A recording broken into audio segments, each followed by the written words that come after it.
വേദിയിലുള്ള കള്ളപ്പറയും ചെറുനാഴിയുമില്ലാത്ത, ഉള്ളവനും ഇല്ലാത്തവനും തമ്മിൽ വ്യത്യാസമില്ലാതിരുന്ന നമ്മുടെ ഈ സമ്മേളനത്തിന് മാറ്റുകൂട്ടാൻ എത്തിയിട്ടുള്ള മഹാബലി തമ്പുരാൻ ഈ വേദിയിൽ നമ്മളോടൊപ്പം വിശ്വകർമ്മജരുടെ അവകാശ പോരാട്ടങ്ങൾക്ക് വേണ്ടി പ്രവർത്തിച്ചുകൊണ്ട് മുന്നോട്ട് പോകുന്ന സംസ്ഥാനത്തിൻ്റെ അധ്യക്ഷൻ, സംസ്ഥാനത്തിൻ്റെയും ജില്ലയുടെയും നേതാക്കന്മാർ, ദൃശ്യമാധ്യമങ്ങളിലൂടെ നമ്മളിലേക്ക് ഇറങ്ങി വന്നിട്ടുള്ള കലാകാരന്മാർ, എൻ്റെ മുന്നിലുള്ള സഹോദരീ സഹോദരന്മാരെ, ഏവർക്കും ഹൃദയപൂർവ്വം നമസ്കാരം. പല ചോദ്യങ്ങളും ആമുഖ പ്രഭാഷണത്തിൽ ഉയർന്നു കേട്ടു. എങ്ങനെ ഈ സമൂഹം, വിശ്വകർമ്മജരുടെ സമൂഹം എങ്ങനെ അശരണരായി എന്നുള്ള ഒരു ധ്വനി ആ പ്രസംഗങ്ങളിൽ വരികൾക്കിടയിലൂടെ വായിക്കാൻ സാധിച്ചു. ലോകത്തിൻ്റെ കലാചാതുരിയും ശില്പഭംഗിയും നിർവഹിച്ച, ദേവലോകത്തിന് ഗോപുരങ്ങൾ പണിഞ്ഞ, ഇരിക്കാൻ ഒരു ഇരിപ്പിടം വേണമെങ്കിൽ ആ ഇരിപ്പിടം ഉണ്ടാക്കിയ, യുദ്ധം ചെയ്യാൻ ആയുധം വേണമെങ്കിൽ ആയുധങ്ങൾ നിർമ്മിച്ചെടുത്ത, ആഭരണങ്ങൾ ദേവിക്കും ദേവനും അണിയണമെങ്കിൽ ആഭരണങ്ങൾ നിർമ്മിച്ചു കൊടുത്ത, കൗസ്തുഭത്തെയും വനമാലയെയും വൈകുണ്ഠത്തെയും കുറിച്ച് പറയുമ്പോൾ അവിടെ ഗുരുഭവനപുരിയിലെല്ലാം തന്നെ അനന്തപത്മനാഭസ്വാമിയുടെ മുന്നിലും ഗുരുവായൂരപ്പന്റെ മുന്നിലും കാടാമ്പുഴയിലെ ഭഗവതിയുടെ മുന്നിലും, എന്തിന്, കേരളവർമ്മ തമ്പുരാന്റെ പ്രത്യേകം ചെമ്പോലയിൽ ഒരു മുത്തുമണിയായിട്ട് അംഗീകരിച്ചിട്ടുള്ള ആ കാലഘട്ടത്തിലെ ശ്രീ പത്മനാഭ ആചാരി പോലുള്ള ആളുകളുടെ ജീവചരിത്രം ആധുനിക കാലഘട്ടത്തിലും എഴുതി ചേർക്കപ്പെട്ടതിന് ശേഷം എങ്ങനെ ഇത്തരമൊരു സാഹചര്യത്തിലേക്ക് ഈ സമൂഹം എത്തി എന്നുള്ള ചോദ്യം വരികൾക്കിടയിലൂടെ ആദരണീയരായിട്ടുള്ള നേതാക്കന്മാർ ഇവിടെ സംസാരിക്കുന്നത് കേട്ടു. എങ്ങനെ എത്തി? അതിൽ എനിക്ക് പറയാൻ ഇഷ്ടം, ഒരു കുടിലിൽ ജനിച്ച് ഒരു സാധാരണക്കാരന്റെ മകളായിട്ട് പഠിക്കാൻ പുസ്തകങ്ങളില്ലാതെ, ഉടുതുണിക്ക് മറുതുണിയില്ലാതെ ഒരു കുഗ്രാമത്തിൽ ജനിച്ച നിങ്ങളുടെ സഹോദരിയായിട്ടുള്ള ഞാൻ മനസ്സിൽ ചിന്തിച്ചു, എന്താണ്, ഒരു റിസർവേഷനും ഉണ്ടായിട്ടല്ല ഇവിടത്തെ പുരുഷന്മാർ അഗ്രകേസരികളായിരിക്കുന്ന പൊതുമണ്ഡലത്തിൽ സ്ത്രീക്ക് അവകാശം കിട്ടണം, കിട്ടിയേ പറ്റൂ എന്നുള്ള തീരുമാനം ഇവിടത്തെ പൊതുസമൂഹത്തിന്റെ മുന്നിൽ വീണ്ടും വീണ്ടും വീണ്ടും പരാജയപ്പെട്ടിട്ടും പറഞ്ഞത് എന്തുകൊണ്ട് പറയാൻ സാധിച്ചു? പറയാൻ സാധിച്ചത്, ഞാനോ നിങ്ങളോ ആരുടെയും അടിമകളല്ല, നമ്മൾ തന്നെയാണ് നമ്മുടെ സ്വത്വബോധത്തെ തീരുമാനിക്കുന്നത്. ഞാൻ ചോദിക്കട്ടെ, കേരളത്തിന്റെ നിയമസഭയിൽ നിങ്ങൾ അഡ്രസ് ചെയ്യാൻ എന്തുകൊണ്ട് ആളുകളില്ലാതെ പോയി? അല്ലെങ്കിൽ ഈ സമൂഹത്തിന്റെ വോട്ടുകൾ നേടിയെടുത്തുകൊണ്ട് ഞാൻ നിങ്ങളുടെ ആളാണ് എന്ന് അവകാശപ്പെടുന്ന രാഷ്ട്രീയ പാർട്ടിയുടെ അവകാശികൾ അവരെന്തുകൊണ്ട് നിങ്ങൾക്ക് വേണ്ടി ശബ്ദിക്കുന്നില്ല? കാലം എത്രയായി ഈ സംസ്ഥാനത്തിന്റെ ഭരണകൂടം മാറിയും മറിഞ്ഞും ഭരണകൂടത്തെ ഞങ്ങളാണ് നിയന്ത്രിച്ചു കൊണ്ടുപോകുന്നത് എന്ന് പറയുന്ന ആളുകൾക്ക് എന്തുകൊണ്ടാണ് നിങ്ങളുടെ സമൂഹത്തിന് വേണ്ടി 5000 രൂപ കൊടുക്കണമെന്ന് തീരുമാനമെടുക്കാൻ സാധിക്കാതെ പോയത്? ഭാരതീയ ജനതാ പാർട്ടിയുടെ ഒരു പ്രതിനിധി എന്നുള്ള രീതിയിൽ ഞാൻ നിങ്ങളുടെ മുന്നിൽ നിൽക്കുന്നത് തോറ്റ സ്ഥാനാർത്ഥിയായിട്ടാണ്, വിജയിച്ച ആളല്ല. ഒപ്പിടാൻ ഒരു പേനയും എന്റെ കയ്യിലില്ല. ഞാൻ MLA ആയിട്ടില്ല, MP ആയിട്ടില്ല. 6 തവണ അസംബ്ലി തെരഞ്ഞെടുപ്പിൽ മത്സരിച്ചു, 2 തവണ 2ാം സ്ഥാനത്ത് വന്നു, 3 തവണ പാർലമെന്റ് തെരഞ്ഞെടുപ്പിൽ മത്സരിച്ചു. വോട്ടുകൾ ഡബിളായി, വിജയിക്കാൻ സാധിച്ചില്ല. നിങ്ങൾ നാളെ ഒരു നിവേദനം എന്റെ അരികിൽ കൊണ്ടുവന്ന് തന്നാൽ ഞാൻ MLA ആണോ? അല്ല. ഞാൻ മന്ത്രിയാണോ? അല്ല. ഞാൻ MP ആണോ? അല്ല. അപ്പൊ എന്താണ് ഞാൻ നിങ്ങളുടെ സമൂഹത്തിന് വേണ്ടി ചെയ്യേണ്ട ധർമ്മം എന്ന് പറയുന്നത്? എന്റെ പ്രസ്ഥാനത്തിൽ വിശ്വസിക്കുന്നവർ മന്ത്രിമാരായിട്ട് കേരളത്തിൽ 2 കേന്ദ്രമന്ത്രിമാരുണ്ട്. ഒരാൾ തൃശ്ശൂരിൽ നിന്ന് 75,000 വോട്ടിന് ജയിച്ച ഒരു ശ്രീമാൻ സുരേഷ് ഗോപിയാണ്. മറ്റൊരാൾ ഒരാളെ തൃശ്ശൂർക്കാർ വിജയിപ്പിച്ചപ്പോ കോട്ടയത്തിരിക്കുന്ന ഒരാളെ ഡൽഹിയിലേക്ക് വിളിച്ചു വരുത്തിയിട്ട് പറഞ്ഞു, നിങ്ങൾ സാധാരണക്കാരുടെ പ്രതിനിധിയായിട്ട് ഫിഷറീസിന്റെ വകുപ്പും അതുപോലെ തന്നെ അനിമൽ ഹസ്ബൻഡറി വകുപ്പും നിങ്ങൾ കൊണ്ടു നടക്കണം, നിങ്ങൾക്ക് ഞാൻ സമ്മാനമായിട്ട് ഒരു സഹമന്ത്രി സ്ഥാനം തരികയാണ് എന്ന് പറഞ്ഞുകൊണ്ട് ഒന്ന് എടുത്താൽ ഒന്ന് ഫ്രീ എന്ന് പറയുന്നത് പോലെ ഒരാളെ കേരളത്തിലെ ജനങ്ങൾ എടുത്തപ്പോ ഒരാളെ സൗജന്യമായിട്ട് ഫ്രീ ആയിട്ട് കേരളത്തിലെ ജനങ്ങളെ നോക്കാൻ വേണ്ടിയിട്ടാണ് ഇന്ത്യയുടെ പ്രധാനമന്ത്രി നൽകിയത്. ഞാനിത് എന്തിനാ സൂചിപ്പിക്കുന്നത്? അവർക്കും ദൗത്യമുണ്ട്. എന്താണ് അവരുടെ ദൗത്യം? അവരുടെ ദൗത്യം എന്ന് പറയുന്നത് കേരളത്തിലെ വകുപ്പ് തല മന്ത്രിമാരെ പോലെ സർവ്വസാധാരണക്കാരുടെ കാര്യങ്ങൾ പരിശോധിക്കപ്പെടാനുള്ള ദൗത്യം അത് ഒരാൾ MLA ആയാൽ, MP ആയാൽ, കേന്ദ്രമന്ത്രി ആയാൽ, മന്ത്രി ആയാൽ, ഈവൻ മുഖ്യമന്ത്രി ആയാൽ, പ്രധാനമന്ത്രി ആയാൽ ഉണ്ടായിരിക്കണം. അങ്ങനെ ഇല്ലാത്തവരുടെ ആരാവട്ടെ, അത് BJP-കാരനാകട്ടെ, കോൺഗ്രസ് ആവട്ടെ, മാർക്സിസ്റ്റ് പാർട്ടി ആകട്ടെ, ലീഗ് ആവട്ടെ, അവരുടെ മുഖത്ത് നോക്കി എന്തുകൊണ്ട് പറയാൻ സാധിക്കുന്നില്ല നിങ്ങൾ ചെയ്തത് തെറ്റാണ് എന്ന്? ഞാനും ഇവിടെ ഇരിക്കുന്ന ഒരു സഹോദരനും തമ്മിൽ രാവിലെ ഒരു സംഭാഷണം ഉണ്ടായി. അതിന്റെ മുഴുവൻ വിശദമായിട്ടുള്ള കാര്യങ്ങളിലേക്ക് ഞാൻ കടക്കുന്നില്ല. അപ്പോൾ ഞാൻ അദ്ദേഹത്തോട് ചോദിച്ചു, എന്തിനാണ്, ഇപ്പോഴും ഞാൻ പറയുകയാണ്, എനിക്കിപ്പോഴും സംശയമുണ്ട്, നിശ്ചയിച്ച സമയത്ത്, നിശ്ചയിച്ച മണിക്കൂറിൽ, നിശ്ചയിച്ച മുഹൂർത്തത്തിൽ ഒരു സമ്മേളനം ഉദ്ഘാടന കർമ്മം നടക്കുമ്പോ, ആ ഉദ്ഘാടന കർമ്മം നടക്കുമ്പോ ഈ വിളക്ക് ഇങ്ങനെ കത്തിക്കാതിരിക്കുമോ? വിളക്ക് കത്തിച്ചു വെച്ചുകൊണ്ട് ഉദ്ഘാടന കർമ്മം നിർവഹിക്കാൻ ഒന്നുകിൽ അതേ സമയത്ത് ഉദ്ഘാടകൻ വേദിയിലെത്തണം, അല്ലെങ്കിലോ വിളക്ക് ഇവിടുത്തെ ഈ സമുദായത്തിന്റെ അധ്യക്ഷൻ കൊളുത്തിയിരിക്കണം. അതല്ലേ അതിന്റെ രീതി? SNDPയുടെ സംസ്ഥാന സമ്മേളനം ശ്രീമാൻ വെള്ളാപ്പള്ളി നടേശന്റെ നേതൃത്വത്തിൽ നടക്കുമ്പോ ആ സംസ്ഥാന സമ്മേളനത്തിന്റെ വേദിയിൽ രാഷ്ട്രീയക്കാരൻ വരാൻ വൈകിയാൽ ശ്രീമാൻ വെള്ളാപ്പള്ളി നടേശൻ എണീറ്റ് നിന്ന് വിളക്ക് കൊളുത്തും. തെരഞ്ഞെടുപ്പ് വരുമ്പോ ആ തെരഞ്ഞെടുപ്പ് സമയത്ത് മത്സരിക്കുന്ന സ്ഥാനാർത്ഥികൾ ശ്രീമാൻ വെള്ളാപ്പള്ളി നടേശന്റെ വീട്ടിൽ തലയിൽ മുണ്ടിട്ടും മുണ്ടിടാതെയും ഞങ്ങൾക്ക് വോട്ട് തരണമെന്ന് ആവശ്യപ്പെട്ടുകൊണ്ട് ആ സാമുദായിക സംഘടനയുടെ നേതാവിനെ കാണാൻ പോകും. ഞാനും പോയിട്ടുണ്ട്. ഞാൻ പരസ്യമായിട്ടാണ് പോയിട്ടുള്ളത്. 9 തെരഞ്ഞെടുപ്പിലും ഞാൻ പോയിട്ടുണ്ട്. എന്തുകൊണ്ട് പോയി? കാരണം അദ്ദേഹത്തിന്റെ സമുദായത്തിലെ അദ്ദേഹത്തെ ആരെന്ത് അപഹസിച്ചിട്ടും കാര്യമില്ല, അവഹേളിച്ചിട്ടും കാര്യമില്ല, അവരെ എല്ലാം കൂട്ടിച്ചേർത്തുകൊണ്ട് എവിടെ വിജയിക്കണം. ഇപ്പൊ പറയുന്നു ശ്രീമാൻ വെള്ളാപ്പള്ളി നടേശൻ ആരെങ്കിലും വിജയിക്കുമെന്ന് പറഞ്ഞാൽ അയാൾ പരാജയപ്പെടും എന്ന് പറഞ്ഞ് അദ്ദേഹത്തെ കളിയാക്കുന്ന ചില ആളുകളുണ്ട്. എന്നാൽ സത്യം എന്താണ്? യാഥാർത്ഥ്യം എന്താണ്? ശ്രീമാൻ വെള്ളാപ്പള്ളി നടേശൻ ആ സമുദായത്തില് നിർണായകമായിട്ടുള്ള ഒരു ശക്തി തന്നെയാണ്. എന്തുകൊണ്ട് വിശ്വകർമ്മ സമൂഹത്തിന് അങ്ങനെ രാഷ്ട്രീയക്കാരെ വരച്ച വരയിൽ നിർത്താൻ സാധിക്കുന്നില്ല? ഈ ചോദ്യം നിങ്ങളുടെ സമ്മേളനത്തിൽ ചർച്ച ചെയ്യപ്പെടേണ്ടതല്ലേ? ചർച്ച ചെയ്യപ്പെടണ്ടേ? നിങ്ങൾക്ക് MLA-മാർ വേണ്ടേ? നിങ്ങൾക്ക് സാധാരണ പ്രാദേശിക തലത്തിൽ നിങ്ങൾക്ക് എന്താ മെമ്പർമാരുണ്ടായാൽ കുഴപ്പമുണ്ടോ? എത്രയോ സ്ത്രീകൾ ഇവിടെ ഇരിക്കുന്നുണ്ട്. എന്തുകൊണ്ട് വനിതാ പ്രാതിനിധ്യം? കേരളത്തിൽ വരാൻ പോകുന്ന നാളുകളിൽ ഇന്ത്യയുടെ പ്രധാനമന്ത്രി പ്രഖ്യാപിച്ചു കഴിഞ്ഞു 33% സംവരണം. ആർക്ക് ഇഷ്ടമുണ്ടായാലും ഇഷ്ടമില്ലെങ്കിലും 33% സ്ഥലത്തും സ്ത്രീകൾ അങ്ങോട്ട് ഇരിക്കും. അത് MLA ആയിട്ടും മന്ത്രിയായിട്ടും കേന്ദ്രമന്ത്രിയായിട്ടും ഒക്കെ സ്ത്രീകൾക്ക് ഭാവിയിൽ ഇരിക്കാതെ പറ്റില്ല. നിയമം പാർലമെന്റിലും രാജ്യസഭയ്ക്കകത്തും പാസ്സായി കഴിഞ്ഞു. അപ്പൊ എന്താ, വിശ്വകർമ്മ സമുദായത്തിൽ നിന്ന് എണ്ണം പറഞ്ഞ 4 സ്ത്രീകള് കേരള നിയമസഭയിൽ പോയാൽ എന്താ പുളിക്കോ? ഇല്ല. അപ്പൊ അതിന് അനുസൃതമായ രീതിയിലേക്ക് ഈ സംഘടനയെ ചിട്ടപ്പെടുത്തണം, ക്രമപ്പെടുത്തണം. ഇത് ഞാൻ പറയുമ്പോ എനിക്ക് പൊതുവെ ഒരു പേരുണ്ട്.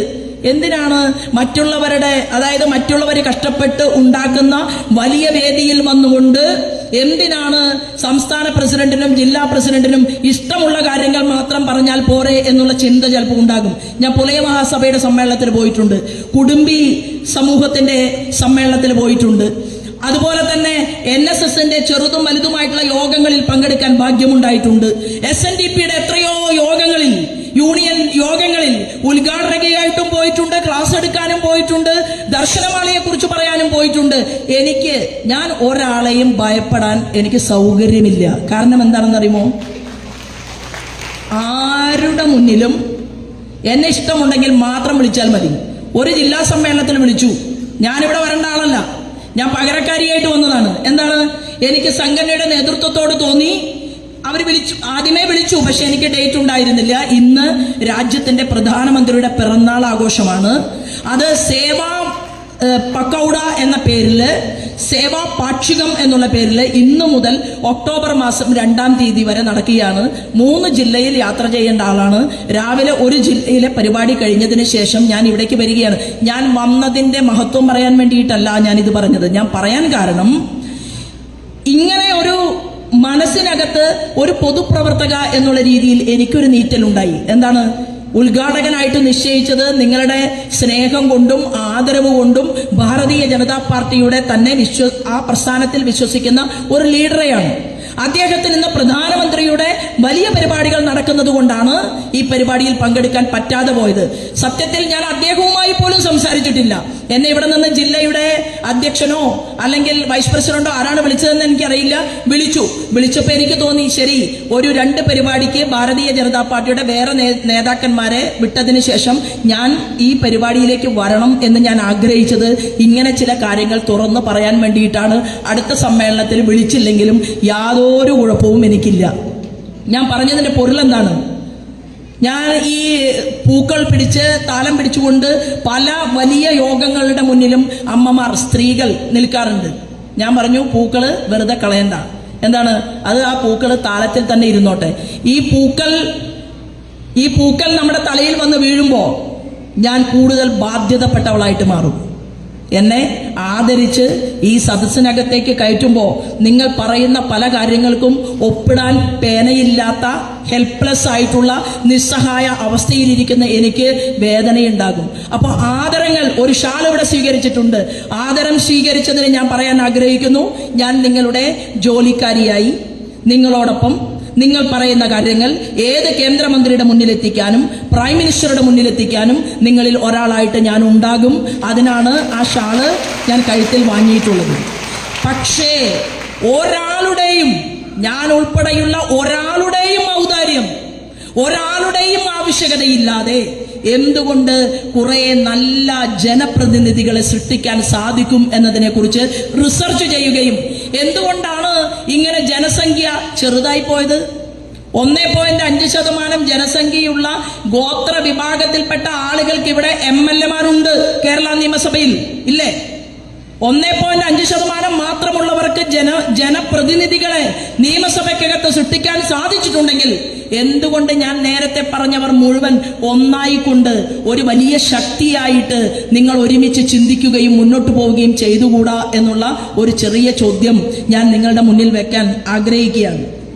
എനിക്ക് പറയാൻ സാധിക്കും, എനിക്കല്ല, നമ്മൾ ചരിത്രത്തിൽ വായിച്ചു നോക്കുമ്പോൾ 7-ാം നൂറ്റാണ്ട് മുതൽ തന്നെ ക്ഷേത്ര നിർമ്മാണത്തിലായാലും പണികളിലായാലും എല്ലാം തന്നെ പ്രത്യേകമായിട്ടുള്ള കഴിവും പ്രാപ്തിയും തെളിയിക്കുന്നവരെ ആദരിക്കുകയും ക്ഷേത്രങ്ങളിലെ ഉടവാള് വരെ പിടിക്കാൻ, ദേവിയുടെ ആഗമനമുണ്ടാകുന്ന സമയത്ത് ഉടവാള് വരെ പിടിക്കാൻ യോഗ്യരായിക്കൊണ്ട് ഈ സമുദായത്തിലെ ആളുകളെ അംഗീകരിച്ചിട്ടുള്ള ഒട്ടനവധി ക്ഷേത്രങ്ങൾ ഈ കേരളത്തിനകത്ത് നിലനിൽക്കുന്നുണ്ട്.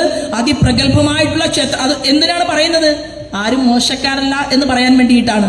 എല്ലാവരും താണ് വണങ്ങി തൊഴുന്ന ശ്രീകോവിലിനകത്തുള്ള വിഗ്രഹം പോലും, അല്ലെ, ആ വിഗ്രഹം പോലും നിർമ്മിക്കാൻ കരവിരുതുള്ള, പ്രാപ്തിയുള്ള, എന്തിനു പറയണം? അതായത് ലോകശില്പി എന്ന് പറഞ്ഞു കഴിഞ്ഞാൽ പിന്നെ അതിന്റെ താഴേക്കൊന്നും പറയേണ്ട കാര്യമില്ല. അങ്ങനെ എല്ലാമുള്ള നിങ്ങളെ സംബന്ധിച്ച് എന്തുകൊണ്ട് നിങ്ങൾക്ക് ഈ ആനുകൂല്യങ്ങൾ കിട്ടുന്നില്ല എന്ന ചോദ്യത്തിന് ഇപ്പോ ഇന്ത്യൻ പ്രൈം മിനിസ്റ്റർ അഡ്രസ് ചെയ്തു. അദ്ദേഹം പറഞ്ഞു, വിശ്വകർമ്മ സമൂഹത്തെ, അതിലും ചില തർക്കങ്ങളൊക്കെ ഉണ്ട്. എന്താണ്? ഞങ്ങളുടെ കൂട്ടത്തിൽ പെടാത്ത ആളുകളെ കൂടി ഞങ്ങളുടെ കൂട്ടത്തിലേക്ക് പെടുത്തി എന്നുള്ളത് ചില യോഗങ്ങളിലൊക്കെ സംസാരിക്കുന്നത് കേട്ടിട്ടുണ്ട്. എന്നാൽ പ്രൈം മിനിസ്റ്ററുടെ പോയിന്റ് എന്താണ്? പ്രൈം മിനിസ്റ്റർ ആഗ്രഹിക്കുന്നതും ഓരോ രാഷ്ട്രീയക്കാരനും ആഗ്രഹിക്കേണ്ടതും ജാതിയും മതവും വേർതിരിവുമില്ലാത്ത സമൂഹത്തിന്റെ മുഖ്യധാരയിലേക്ക് എല്ലാ മനുഷ്യരും ഒരുമിച്ച് കടന്നു വരാൻ സാധിക്കുന്ന പദ്ധതികൾ രാജ്യത്തുണ്ടാക്കുക എന്നുള്ളതാണ്. നിങ്ങളുടെ വീട്ടിൽ ഒരു പെൺകുട്ടി ജനിച്ചു വീണാൽ ആ പെൺകുട്ടിക്ക് സുകന്യ സമൃദ്ധി പദ്ധതിയിൽ അംഗമാകാം. ഇവിടെ ഇരിക്കുന്ന ഒരമ്മ മാതൃവന്ദനം പദ്ധതിയിൽ അംഗമാകണം. ഇന്ദ്രധനുഷ് യോജന എന്ന് പറയുന്ന ഒരു പദ്ധതി, സ്ത്രീകൾക്ക് വേണ്ടി കൊണ്ടുവന്ന പദ്ധതിയിൽ വിശ്വകർമ്മ സമൂഹം പങ്കാളിത്തം നേടണം. സ്റ്റാർട്ടപ്പിന്റെയും സ്റ്റാൻഡപ്പിന്റെയിലും വിശ്വകർമ്മ സമൂഹത്തിലെ ആളുകൾ വരണം. 300-ലധികം വരുന്ന പദ്ധതികൾ കേന്ദ്ര ഗവൺമെന്റ് കേരളത്തിലേക്കും ഈ ഭാരതം മുഴുവൻ നടപ്പിലാക്കുന്നുണ്ടെങ്കിൽ അത് ഈ വിശ്വകർമ്മ സമൂഹത്തിനകത്തേക്ക് കൊണ്ടുവരാൻ വേണ്ടി എന്ത് നടപടിക്രമങ്ങളാണ് ശാഖാതലത്തിൽ എടുക്കേണ്ടത് എന്നതിനെ കുറിച്ചുള്ള ഒരു ചർച്ചയും ചിന്തയും ഈ സമ്മേളനത്തിൽ നിന്ന് ഉണ്ടാകണം എന്നുകൂടി ഞാൻ ആഗ്രഹിക്കുകയാണ്. അപ്പൊ എങ്ങനെ ഈ പദ്ധതികളെല്ലാം കിട്ടും?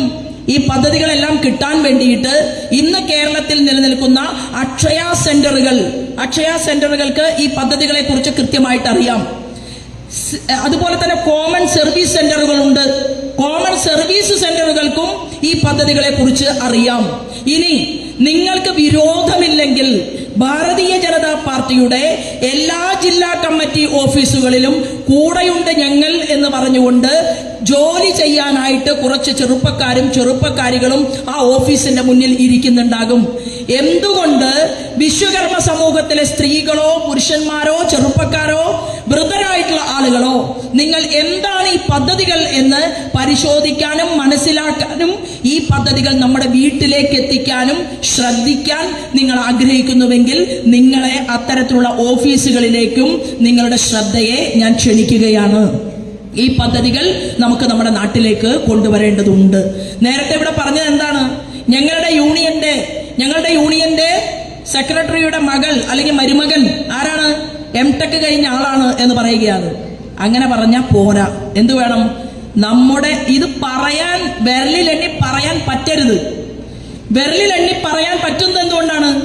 അത്രയും കുറഞ്ഞ ആളുകളെ വിശ്വകർമ്മ സമൂഹത്തിൽ നിന്ന്, സമുദായത്തിൽ നിന്ന് ഡോക്ടറായിട്ടും എഞ്ചിനീയറായിട്ടും IAS-കാരനായിട്ടും അതുപോലെ തന്നെ ടെക്നോളജിസ്റ്റ് ആയിട്ടും ഒക്കെ ഉള്ളൂ എന്നുള്ളത് കൊണ്ടാണല്ലേ നമ്മളിപ്പോ ജില്ലാ സമ്മേളനത്തിൽ പറയുന്നത് ഇന്ന ആളുടെ മരുമകൻ ഇന്ന പോസ്റ്റിലിരിക്കുന്നുണ്ട്, ഇന്ന ആൾ ഇന്ന പോസ്റ്റിലിരിക്കുന്നുണ്ട്. അത് പറഞ്ഞാൽ പോരാ.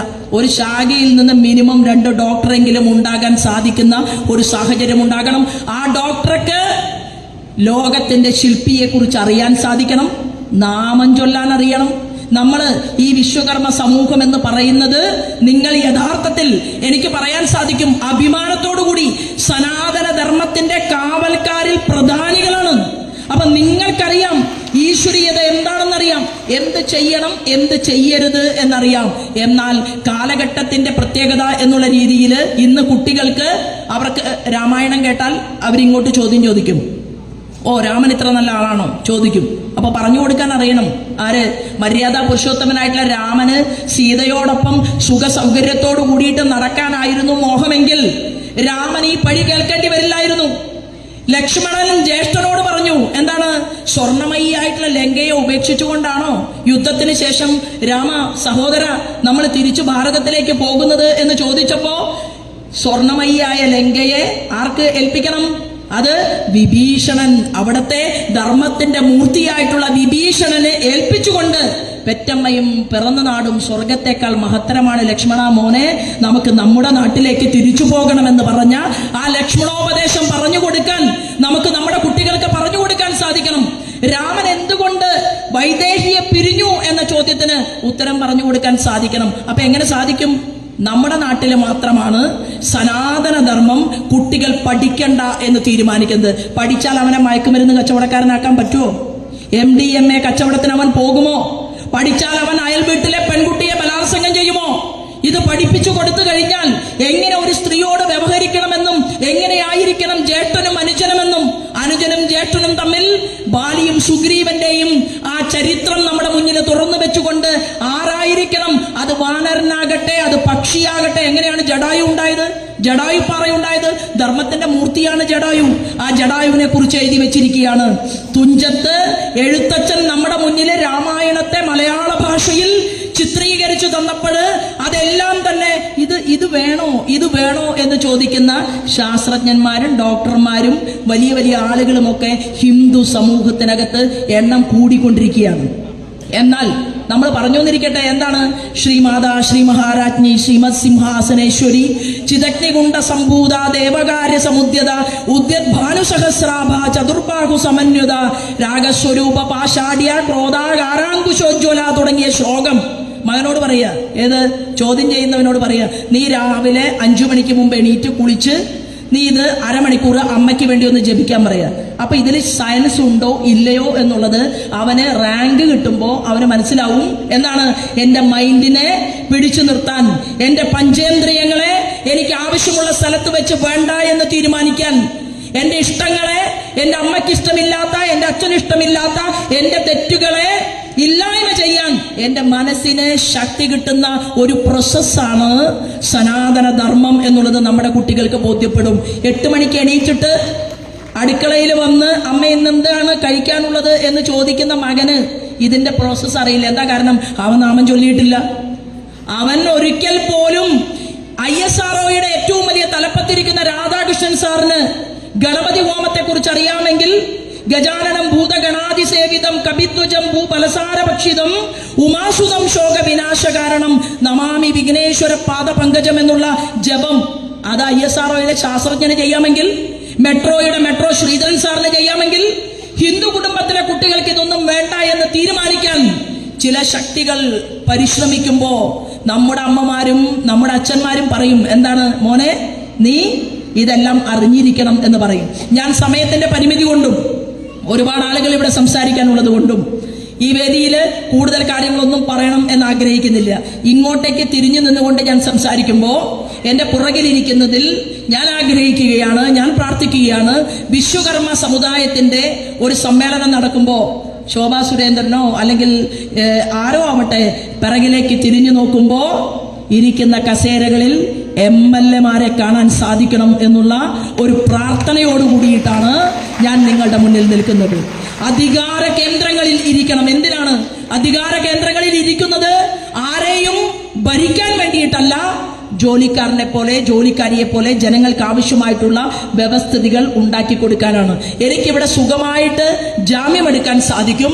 ഞാൻ എഴുതി കൊണ്ടുവന്ന പ്രസംഗങ്ങളൊന്നും നിങ്ങളുടെ മുന്നിൽ വെക്കണം എന്ന് ഞാൻ ആഗ്രഹിക്കുന്നില്ല. എനിക്ക് പറയാനുള്ള ഒറ്റ കാര്യം എന്ന് പറയുന്നത്, ഇന്ന് ഇവിടെ ഈ ജില്ലാ സമ്മേളനം തീരുമാനമെടുക്കണം. എന്താ തീരുമാനം? നിങ്ങൾക്ക് മെമ്പർമാരുണ്ടാകണം. നിങ്ങൾ 75% നിങ്ങൾ കൂടുതലുള്ള സ്ഥലത്ത് നിങ്ങൾ തീരുമാനിക്കുന്ന ആൾ ജയിക്കും എന്ന് വന്നാൽ നിങ്ങളുടെ ശാഖാ സെക്രട്ടറിയെയും ശാഖാ പ്രസിഡന്റിനെയും അന്വേഷിച്ചുകൊണ്ട് രാഷ്ട്രീയക്കാർ വരാതിരിക്കില്ല എന്ന് ഒരു പൊതുപ്രവർത്തക എന്നുള്ള രീതിയിൽ അടിവരയിട്ടുകൊണ്ട് ഞാൻ പറയാൻ ആഗ്രഹിക്കുകയാണ്. ആ സാഹചര്യം സൃഷ്ടിച്ചാൽ നേരത്തെ ചോദിച്ച എല്ലാ ചോദ്യത്തിനുമുള്ള ഉത്തരമുണ്ടാകും. നമുക്ക് സ്വയം ഞങ്ങൾക്ക് അത് തന്നില്ല, ആര് ഞങ്ങൾക്ക് മത്സരിക്കാൻ ടിക്കറ്റ് തന്നില്ല എന്ന് പറയേണ്ട ഒരാവശ്യവും വരില്ല. ഇവിടെ പറഞ്ഞു എന്നല്ല ഞാൻ ഉദ്ദേശിച്ചത്, ഒരാവശ്യവും വരില്ല. അന്വേഷിച്ചുകൊണ്ട് എല്ലാ രാഷ്ട്രീയക്കാരും വരുന്ന ഒരു സാഹചര്യം ഉണ്ടാകും എന്ന് പറയാൻ ഞാൻ ഈ വേദിയെ ഉപയോഗപ്പെടുത്തിക്കൊണ്ട്, ഈ ഭൂമി, ഈ കൈരളി ഭൂമി സുന്ദരിയാണ്, അതിമനോഹരി എന്ന് പറഞ്ഞാൽ പോരാ. നമ്മുടെ അമ്മയെ രക്ഷിക്കാൻ, നമ്മുടെ ഈ കേരളത്തെ സംരക്ഷിക്കാൻ നമുക്കെല്ലാം ഉണ്ട്. നമുക്ക് ടൂറിസം ഉണ്ട്, നമുക്ക് കടൽ തീരമുണ്ട്. എന്നാൽ കടൽ തീരത്തിന്റെ കാര്യങ്ങൾ കൈകാര്യം ചെയ്യാനും വിശ്വകർമ്മ സമൂഹത്തിന്റെ കാര്യങ്ങൾ കൈകാര്യം ചെയ്യാനും കാട്ടിലുള്ളവരുടെ കാര്യങ്ങൾ, ആദിവാസി വിഭാഗത്തിന്റെ കാര്യങ്ങൾ കൈകാര്യം ചെയ്യാനും ഒക്കെ എന്ത് വേണം? ചോദ്യം ചെയ്യാനുള്ള ചാലകശക്തികളായിട്ടുള്ള മനുഷ്യർ. അവർ ചോദ്യം ചെയ്യണം, പ്രതിരോധം തീർക്കണം. ശോഭാ സുരേന്ദ്രൻ വന്നാലും ചോദ്യം ചോദിക്കണം. നിങ്ങൾ ഇത്രയൊക്കെ പറഞ്ഞല്ലോ, നിങ്ങൾക്ക് എന്ത് ചെയ്യാൻ സാധിക്കും, അല്ലെങ്കിൽ നിങ്ങൾ എന്ത് ചെയ്തിട്ടുണ്ട് എന്നുള്ള ചോദ്യം നിങ്ങൾ ചോദിക്കുന്നതിന് മുൻപാണ് ഞാൻ പറഞ്ഞത് 300 പദ്ധതികൾ ഈ രാജ്യത്ത് പ്രാവർത്തികമാക്കിയിട്ടുണ്ട്. ആ 300 പദ്ധതികളിൽ ഞാനൊരു വിവരാവകാശ രേഖ വെച്ചിട്ടുണ്ട്. ആ വിവരാവകാശ രേഖയുടെ ഉത്തരം കിട്ടും. എന്താണെന്നറിയുമോ? 2.5 വർഷം മുമ്പ് ഒപ്പിട്ട് കൊടുക്കാത്തതിന്റെ പേരിൽ കേന്ദ്രം മുന്നോട്ട് വെച്ച പ്രധാനമന്ത്രി ആവാസ് യോജന പദ്ധതി വഴിമുടക്കി കേരളത്തിൽ നിൽക്കുകയാണ്. എന്താണ്? എല്ലാവർക്കും വീട് കൊടുക്കാനുള്ള പദ്ധതിയാണ് പ്രധാനമന്ത്രി ആവാസ് യോജന പദ്ധതി. അതിന് ഉത്തരം കിട്ടിക്കഴിഞ്ഞാൽ ഞാൻ നിങ്ങളുടെ മുന്നിലല്ല, പൊതുസമൂഹത്തിന്റെ മുന്നിൽ ഒരു ചോദ്യം ചോദിക്കും, ഒരു പത്രസമ്മേളനം നടത്തും എന്ന് പറയാൻ ആഗ്രഹിക്കുന്നു. ഞാൻ എൻ്റെ രാഷ്ട്രീയത്തോട് യോജിക്കാനല്ല നിങ്ങളോട് ആവശ്യപ്പെടുന്നത്.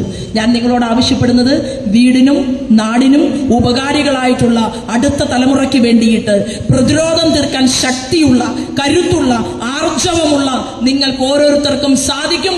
അങ്ങനെ സാധിച്ച ഒരാൾ ഞാൻ നിങ്ങളെ ഇന്നത്തെ ദിവസം പരിചയപ്പെടുത്തുകയാണ്. ആ വ്യക്തി എന്ന് പറയുന്നത് രാജ്യത്തിന്റെ പ്രധാനമന്ത്രി നരേന്ദ്രമോദിയാണ്. ഉടുക്കാനില്ലായിരുന്നു, കഴിക്കാനില്ലായിരുന്നു, അയൽ വീടുകളിൽ പാത്രം കഴുകി കിട്ടിയ നാണയത്തുട്ടുകൾ ചേർത്ത് വെച്ചുകൊണ്ടാണ് പഠിച്ചത്. മനുഷ്യൻ 2014 ഭാരതീയ ജനതാ പാർട്ടി അല്ല നരേന്ദ്രമോദിജി അടുത്ത പ്രധാനമന്ത്രിയാകട്ടെ എന്ന് തീരുമാനിച്ചത്. അല്ല, നമോ മോദി എന്ന് ആദ്യം പറഞ്ഞത് സന്യാസി ശ്രേഷ്ഠന്മാരാണ്. അവര് പറഞ്ഞു ഗുജറാത്തിലെ വലിയ സംസ്ഥാനത്തിന്റെ മുഖ്യമന്ത്രി രാജ്യത്തിന്റെ പ്രധാനമന്ത്രിയാകട്ടെ എന്ന് നാടും നഗരവും വിളിച്ചു പറഞ്ഞപ്പോഴാണ് 2014 ഭാരതീയ ജനതാ പാർട്ടിയുടെ അഖിലേന്ത്യാ യോഗം തീരുമാനിച്ചത് നമുക്ക് നരേന്ദ്രമോദി മതി എന്ന് രാജ്നാഥ് സിംഗിനെ പോലെയുള്ള നേതാക്കന്മാർ എണീറ്റ് നിന്നുകൊണ്ട് ആ യോഗത്തിൽ പറഞ്ഞത്. അങ്ങനെ ഒരു സാധാരണക്കാരന് സാധിക്കുമെങ്കിൽ വിശ്വകർമ്മ സമൂഹത്തിലെ നിങ്ങളുടെ കൊത്തുപണികളും നിങ്ങളുടെ കഴിവും കരകൗശല വിദ്യയും നിങ്ങളുടെ മനസ്സും നിങ്ങളുടെ പ്രാർത്ഥനയും ഒരുമിച്ച് വെച്ചുകൊണ്ട് ഏതൊരു ശാഖയുടെ സെക്രട്ടറിക്കും ഏതൊരു ശാഖയുടെ പ്രസിഡന്റിനും ഏതൊരു വനിതാ പ്രവർത്തകയ്ക്കും നമ്മൾ ഒട്ടും മോശക്കാരല്ല, ആണോ? നമ്മള് ഈ ഇരിക്കുന്നവരെക്കാളൊക്കെ കഴിവും പ്രാപ്തിയുമുള്ള ആളുകളാണ്. എന്താ കാരണം? ഇരട്ട ജോലിയെ ചെയ്യുന്നത്. പാത്രം കഴുകണം, മുറ്റമടിക്കണം, അല്ലെ, തുണിയലക്കണം, ഭർത്താവിനെ നോക്കണം, കുഞ്ഞുങ്ങളെ നോക്കണം. അതൊക്കെ കഴിഞ്ഞിട്ട് നിങ്ങളൊക്കെ പ്രാദേശിക നേതാക്കന്മാരായി വളർന്നു വരുന്നുണ്ടെങ്കിൽ ആർക്കാ കഴിവ് കൂടുതൽ? ആർക്കാ സഹനം കൂടുതൽ? ആർക്കാ കാരുണ്യം കൂടുതൽ? എന്താണ്? കാരുണ്യമുള്ളത് കൊണ്ടാണല്ലോ എന്ത് തീരുമാനിക്കുന്നത്. ഭർത്താവിനോട് പറയാണ്, പാവപ്പെട്ട വീട്ടിലെ ഈ പണിക്ക് വേണ്ടിയിട്ട് രാവിലെ പോകുന്ന ഭർത്താവിനോട് നിനക്കുണ്ടോ എന്ന് ചോദിക്കും, അല്ലെ? പട്ടിണിയുടെ കാലത്ത് ചോദിക്കും, നിനക്ക് കഴിക്കാനുണ്ടോ? അപ്പൊ പറയും, ഞാൻ കഴിച്ചു ചേട്ടാ. അല്ലെങ്കിൽ പറയും, എനിക്കുണ്ട്, അടുക്കളയിലുണ്ട് എന്ന് പറഞ്ഞ് പട്ടിണി കിടക്കുന്നവരാണ് കേരളത്തിലെ സ്ത്രീ സമൂഹത്തിലെ ഒട്ടനവധി വരുന്ന അമ്മമാരെങ്കിൽ അമ്മമാരുടെ യാതന കൊണ്ടാണ്, അമ്മമാരുടെ ത്യാഗം കൊണ്ടാണ് ഇന്ന് കേരളത്തിൽ കാണുന്ന എല്ലാ മഹാരഥന്മാരും വളർന്നു വന്നിട്ടുള്ളത്. അത് മുഖ്യമന്ത്രിയാകട്ടെ, മന്ത്രിയാകട്ടെ, കേന്ദ്രമന്ത്രിയാകട്ടെ, അവരുടെ എല്ലാം പിറകിൽ ശക്തി ചാലകമായിട്ട് നിൽക്കുന്നത് സ്ത്രീയാണ്. അതുകൊണ്ടാണ് പലപ്പോഴും കലഹം ചെയ്യേണ്ടി വരുന്നത്. എന്തുകൊണ്ടാണ്? ഇരട്ട ജോലി ചെയ്യുമ്പോൾ ആ ഇരട്ട ജോലിയെ പൊതുസമൂഹം മുഴുവൻ അംഗീകരിക്കണമെന്നുള്ള ആഗ്രഹമുള്ളത് കൊണ്ട്. ഞാൻ എൻ്റെ വാക്കുകൾ നിർത്തുകയാണ്. വലിയ ഒരു വേദിയിൽ ശ്രീനാരായണ ഗുരുദേവന്റെ വലിയ ഒരു വേദി, ആ വേദിയിലെ 2 സംസ്ഥാന മന്ത്രിമാർ, അതിൽ ഭാരതീയ ജനതാ പാർട്ടിയുടെ കേന്ദ്രമന്ത്രി പ്രസംഗിച്ചു പോയി. അത് കഴിഞ്ഞ് 2 സംസ്ഥാന മന്ത്രിമാർ ഇരിക്കുമ്പോൾ ഞാൻ ചെവിയിൽ പറഞ്ഞു ഒരു മന്ത്രിയോട്, എന്റെ പ്രസംഗം കഴിഞ്ഞിട്ട് പോയാൽ മതി. പക്ഷേ മന്ത്രി വേഗം സ്ഥലം വിട്ടു. അത് കഴിഞ്ഞപ്പോ ഒരാൾ MP, രാജ്യസഭ MP മാത്രം ആ വേദിയിലിരുന്നു. അപ്പൊ ഞാൻ പറഞ്ഞു, അദ്ദേഹത്തിന്റെ പേര് ഞാൻ പറയുന്നില്ല, നോക്കൂ, ഞാൻ ഇവിടെ പ്രസംഗിക്കുന്ന കാര്യം നിങ്ങൾ നിങ്ങളുടെ മന്ത്രിമാരോട് പോയി പറയണം. ആർക്ക് വേണ്ടിയാണ് ഞാൻ പറഞ്ഞത്? എനിക്ക് മാർക്സിസ്റ്റ് പാർട്ടിയുടെ മന്ത്രിയാകാൻ പറ്റില്ലല്ലോ. പക്ഷേ ഞാൻ അവിടെ പ്രസംഗിച്ചത് എന്താണെന്ന് അറിയുമോ? ശ്രീനാരായണ ഗുരുദേവൻ ശാരദാദേവിയെ പ്രാർത്ഥിക്കുകയും പ്രതിഷ്ഠിക്കുകയും പൂജ ചെയ്യുകയും ചെയ്യുന്ന അരുവിപ്പുറത്ത്, അല്ലെങ്കിൽ പൂജ ചെയ്യുകയും ചെയ്യുന്ന ശിവഗിരി ആ കുന്നുകളിൽ എല്ലാ വർഷവും സമ്മേളനം നടത്തുമ്പോ സ്ത്രീയെക്കുറിച്ച്, ശക്തിയെക്കുറിച്ച്, അതുപോലെ തന്നെ ഐക്യത്തെക്കുറിച്ച് എല്ലാം പ്രസംഗിക്കുകയും കേരള നിയമസഭയിലേക്ക് ജയിക്കാൻ ടിക്കറ്റ് കൊടുക്കുമ്പോൾ മാത്രം, മന്ത്രിമാരായി സെലക്ട് ചെയ്യുമ്പോൾ മാത്രം പെണ്ണ് വേണ്ട എന്ന് തീരുമാനിച്ചിട്ടുള്ള മഹാരഥന്മാരോടൊക്കെ ഒന്ന് പോയി പറയണം. ശോഭാ സുരേന്ദ്രൻ പ്രസംഗിച്ചു, കേരളത്തിന്റെ പകുതിയെങ്കിലും വേണ്ട, ഒരു 33% സ്ത്രീകളെ നിങ്ങളുടെ പാർട്ടി വിജയിപ്പിച്ചു വിടണം, ഞങ്ങളും വിജയിപ്പിച്ചു വിടാൻ, ഞങ്ങളെ എന്തായാലും ജനങ്ങള് സെലക്ട് ചെയ്യാൻ പോകുന്നതേയുള്ളൂ എന്ന് ആ മഹായോഗത്തിൽ എനിക്ക് പറയേണ്ടി വന്നു. വേറൊരു പാർട്ടി എല്ലാം ഒന്നാണ്, ഒരു യേശുദേവൻ, അല്ലേ? അപ്പൊ നമ്മൾ നോക്കുന്ന സമയത്ത് ഞങ്ങൾ ഒന്നല്ലേ ഉള്ളൂ, ഞങ്ങളുടെ ശാഖയിൽ ഞങ്ങൾ ഒരാളല്ലേ ഉള്ളൂ കഷ്ടപ്പെട്ട് പ്രവർത്തിക്കാൻ, ഞങ്ങളുടെ ജില്ലാ കമ്മിറ്റിയിൽ ഒരാളല്ലേ ഉള്ളൂ ഞങ്ങൾ ശക്തിശാലിനിയായിട്ട് എന്നുള്ള ചിന്തയൊന്നും വേണ്ട. ഒന്നിൽ നിന്ന് മഹാസാഗരങ്ങളെ സൃഷ്ടിക്കാൻ ശക്തിയുള്ള, പ്രാപ്തിയുള്ള എൻ്റെ അമ്മമാർക്ക് ഈ ജില്ലാ സമ്മേളനത്തിന്, ഈ ജില്ലയിലെ മുഴുവൻ പ്രവർത്തനത്തിനും തേർത്തളിക്കാൻ സാധിക്കട്ടെ എന്ന് ആശംസിച്ചുകൊണ്ട് എനിക്കിവിടെ 2 വാക്ക് പറയാൻ അവസരം തന്നതിന് ഇതിന്റെ സംഘാടകരോട് നന്ദി അറിയിച്ചുകൊണ്ട് ഞാൻ എൻ്റെ വാക്കുകൾ നിർത്തുന്നു. വന്ദേ മാതരം.